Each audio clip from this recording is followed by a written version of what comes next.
Hunger. It's a word we hear a lot, but what does it actually mean? It's not just about an empty stomach, it's about not having enough food to live a healthy life. It's about constant worry, weakness and fear, and it's a global problem. Millions of people experience hunger every day. Economists Amartya Sen and Dreze say hunger is about more than just food shortages. They talk about entitlements. These are things like your job, your land, or government help. These things give you the means to get food.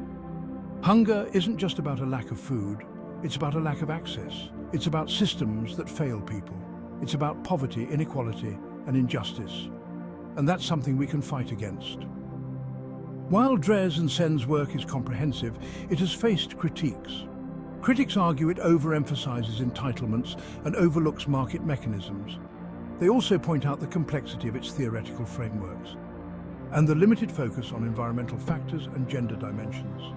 Despite these critiques, the book remains a vital resource in understanding hunger.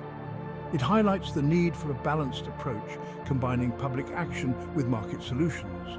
And it underscores the importance of tailored policies for different contexts. In the fight against hunger, every effort counts.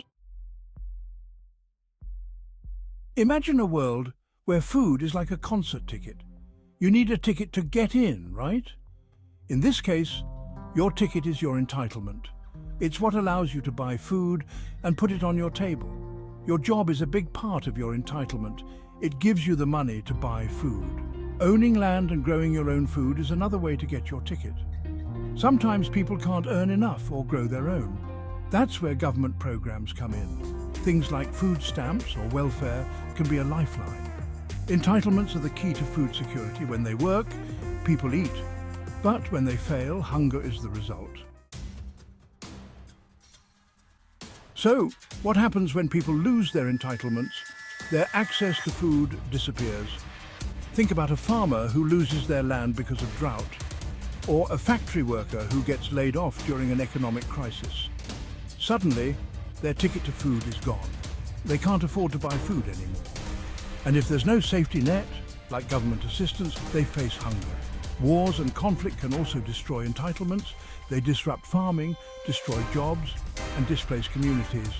This leaves people incredibly vulnerable to hunger and starvation. When entitlements are threatened, hunger is the inevitable result. It's a chain reaction with devastating consequences. Governments have a huge role to play in fighting hunger. They can influence all those things we talked about: jobs, land, and social safety nets. Good policies can create jobs and boost incomes. They can support farmers and make sure everyone has access to affordable food.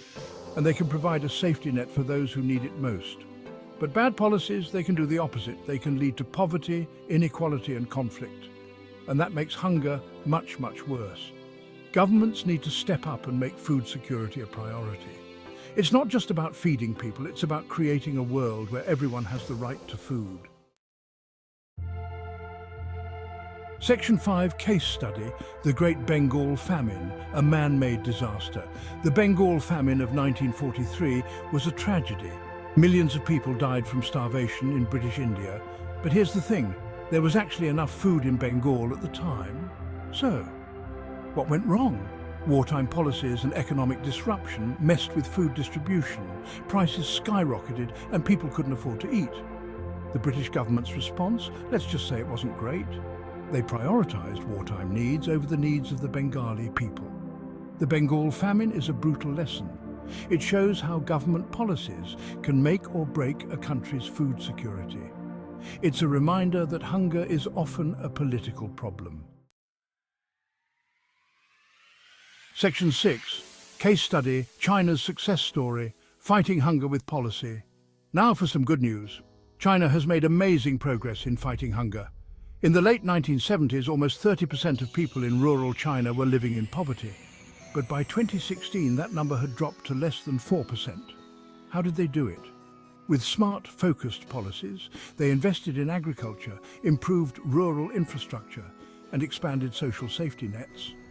China's story is proof that ending hunger is possible. It takes commitment, investment, and a focus on the needs of the most vulnerable. Section 7, Food as a human right. It's not just a dream. Everyone deserves to eat. It's as simple as that. Having enough food to live a healthy life is a fundamental human right. It's about dignity, equality, and justice. The right to food isn't about charity. It's about empowering people to feed themselves and their families. It's about creating a world where everyone has access to safe, nutritious food. This means governments have to step up. They need to make sure everyone has the opportunity to earn a living, access land, and benefit from social safety nets. Food is a human right, not a privilege. It's time to make that right a reality. Section 8. The economics of hunger, poverty's vicious cycle. Hunger and poverty are trapped in a vicious cycle. Poverty makes it hard to afford food, and not having enough food makes it harder to work, learn, and escape poverty. When people are hungry, they're more likely to get sick. This can lead to expensive medical bills and missed work. It's a downward spiral that's hard to escape. Investing in food security is not just the right thing to do, it's the smart thing to do.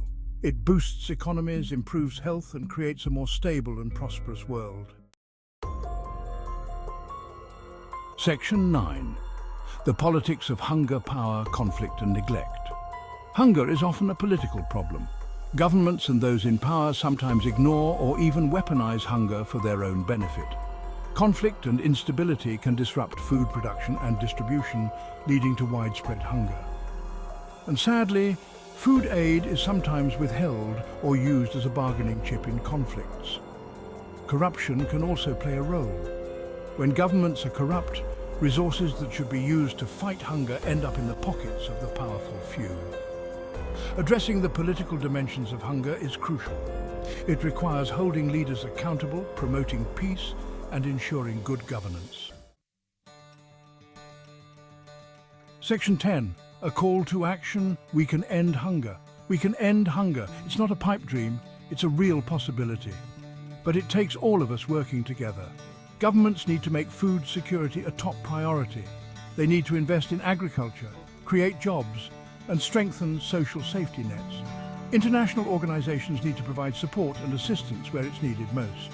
And citizens need to hold their leaders accountable and demand action. We have the knowledge, the resources, and the moral imperative to end hunger. Let's make it happen.